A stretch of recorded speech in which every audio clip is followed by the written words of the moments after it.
Yippoo! Oh hey there, fellow shnerds. It's your girl Steph. I've got some at-home date ideas for you. Number 1 is to do a craft. And before you say, Steph, I'm not a crafty person. I don't have that creativity, artsy fartsy. Trust me when I say you don't need that much artistic talent to try either making polymer clay magnets. I'll show some examples of some things that me and my husbando and my family and friends have made. So you can make the magnets, or you can make keychains if you get the key rings or clips. Or you can do what me and my brother did, which is make Pokemon figurines. And they're so much easier to make than what we thought? Or it's easier than what we thought. The other kind of classic crafty night would be to do a paint night at home. So I've done this with friends and Edward. I know you can actually go out and do like a paint and sip night, but I don't know, those seem to be a little expensive. I don't know, one day maybe I'll try it. But if you just buy some paint and some canvases, which you could get, I think, even at the dollar store or, a craft store.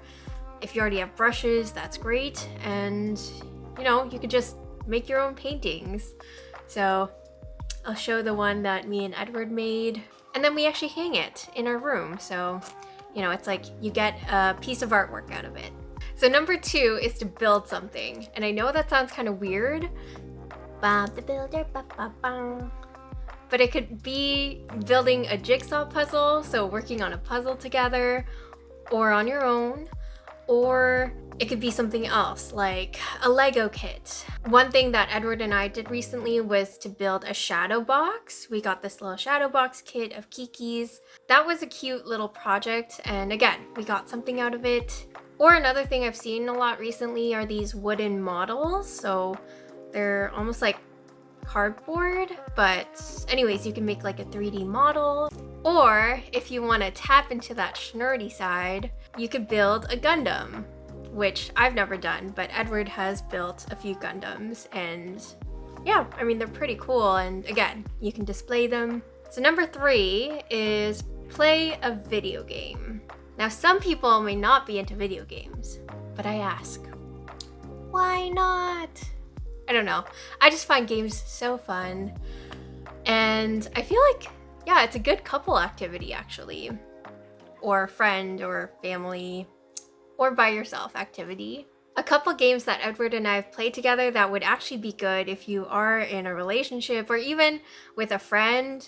It Takes Two, which is a classic couple type of game. So the game is about a couple who are going through a rocky period and who are on the verge of separating, and they have a daughter who wishes that her parents wouldn't separate, and through some magic the parents get turned into little toys, and they have to go through these different trials to try and get back to real life and back to their daughter. It's actually such a fun game and really, really pretty. So it is kind of like an action game with split screen, so you each control a character, and each character has different move sets. Each stage employs different types of mechanics and gameplay, so it keeps it interesting. The other game I would recommend to play as a duo would be Pikmin 3. If you haven't heard of Pikmin, it's such a cute game. I actually have some Pikmin hanging around the house. Unfortunately, Pikmin 3 is the only multiplayer Pikmin. I was very sad when Pikmin 4, which came out more recently, didn't have a good multiplayer function. But Pikmin 3, it does have the split screen mode for the main story mode. And it's also kind of a action strategy kind of game where you kind of go around with your character and your Pikmin, and you have to kind of solve different puzzles in the world and fight the baddies, which are usually giant bugs. Anyways, it's a really cute, fun game. So you could also play a story-based game, and these are games where it's almost like a light novel, or rather than it being action, you kind of just go through the story and you make certain decisions, and your decision may affect the results of the game and what happens. So some examples of games that I've played like this are Life is Strange. If you're into more scary games, there's Until Dawn or The Quarry. Personally, I would say the scary games are really fun if you're playing with friends. And then there's the classic Mario Kart or Mario Party or any kind of Mario sports games. I feel like those are always fun. And then if you're really into gaming, you could always play an MMORPG or Baldur's Gate 3. That was an amazing game to play multiplayer. I actually just played with Edward. You know, we'd play side by side. It won Game of the Year last year or the year before, so you know it's a good one. And this may be a controversial one, but I did start playing League of Legends this year.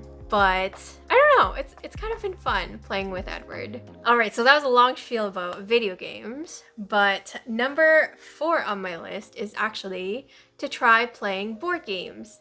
So with the board games, it may be hard to play by yourself, even though there are some games where there is a single player mode. But you know, if you do have a date, then I would focus on games where it's still fun if it's just 2 players. So a lot of the party games would be better in groups, but I would say 2 kind of party-ish games that I have found that have been fun playing with just me and Edward have been Jenga, also Spot It, where you have to spot the difference or the similarity. No, I think it's the similarity to the card. But admittedly, being a shnerd, I do love my strategy board games.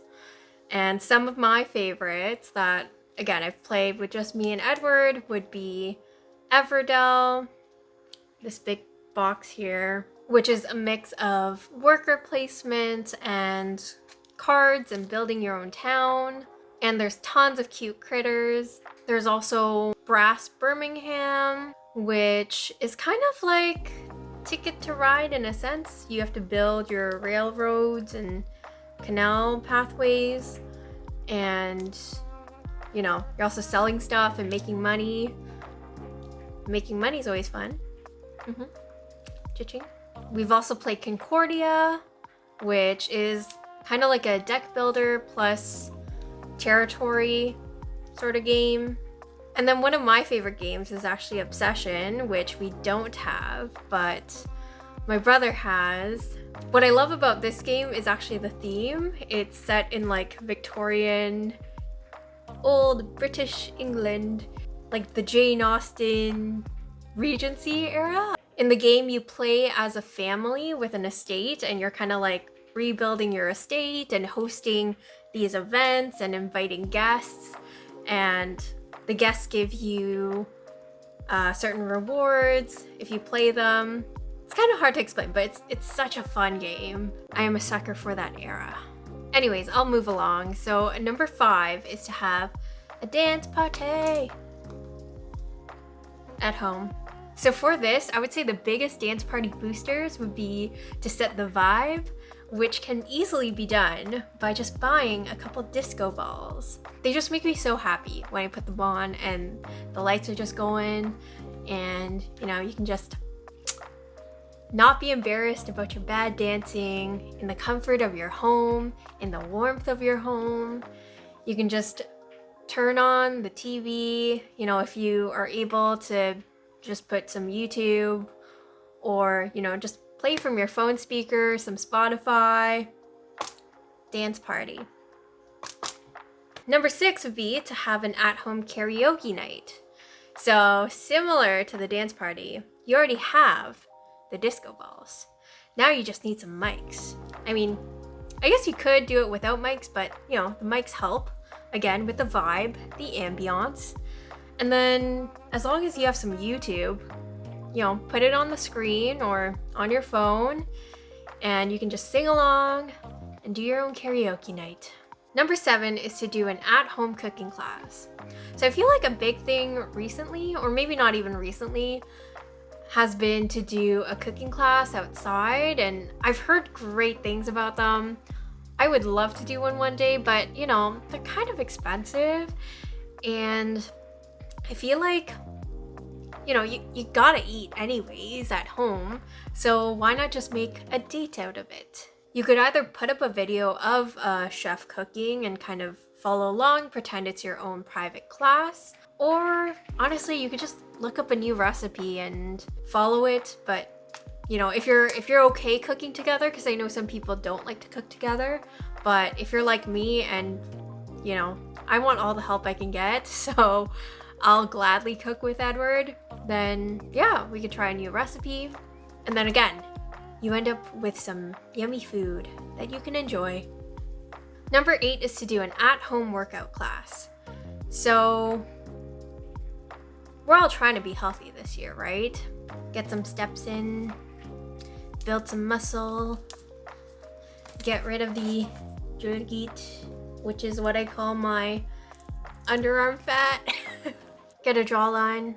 So you could put up a video of a workout class and just kind of follow along, do a nice workout date. You could do a more intensive workout. You could do a more chill workout, like, I don't know, some yoga. You could do a fun workout, like a Zumba class. I don't know, there's so many options. So number 9 is to do a writing prompts activity together. I don't know if you guys have seen those books with prompts, and then you kind of fill out the story, or I've also done one where it's a journal. I'm sure you could also find these writing prompts online, but the idea is that you have the same writing prompts and then you spend some time, maybe you give a time limit of like 15-20 minutes, and you both do some writing, and then you come together and you share what you've written. Number 10 is to read together. Oh ho ho. So I know there are people out there who don't like reading because, I don't know, I like reading, or I want to like reading, and I feel like there's been periods of my life where I liked reading more, and then periods where I don't want to read a damn word, you know? So I get you if you do not like reading. However, one of the times I do really enjoy reading is when I go on a beach vacation and I'm just relaxing on the beach in the warm weather with the sound of the waves and the breeze, and I open up my book and I just get lost in my book, and it's a great time. And I just can't help thinking, you know, why don't I just do that more at home? Probably because there's so many other things to do, like play video games. Okay, last one, which arguably is what I like doing the best, is to watch TV or a movie or a documentary, but make it special. It can't just be me who loves to just plop on the couch like a potato after a long day of work and just watch something. But I feel like it's often kind of blah, you know, it's just like, I'm a sloppy potato and I just watch stuff, and I mean, it's great, I love it, but you could also make it special. And one way could be, you know, actually setting a date. Maybe during the week you talk about your weekend plans and, you know, okay, Saturday we're gonna just stay in and we're gonna do this stuff in the day, but hey, after dinner, let's do a movie date night at home. And you could, you know, make a special snack or even just popcorn and fruit or whatever it is you like. Kind of get excited for that movie you're gonna watch, or, you know, spend a few extra bucks and watch a new release on Amazon Prime or something like that. But yeah, I feel like you could kind of make it a date and make it more special. Anyways, that was 11 at-home date ideas. I hope you liked this video. If you did, give it a thumbs up, like, comment, subscribe, and just follow for some more fun content. Bye!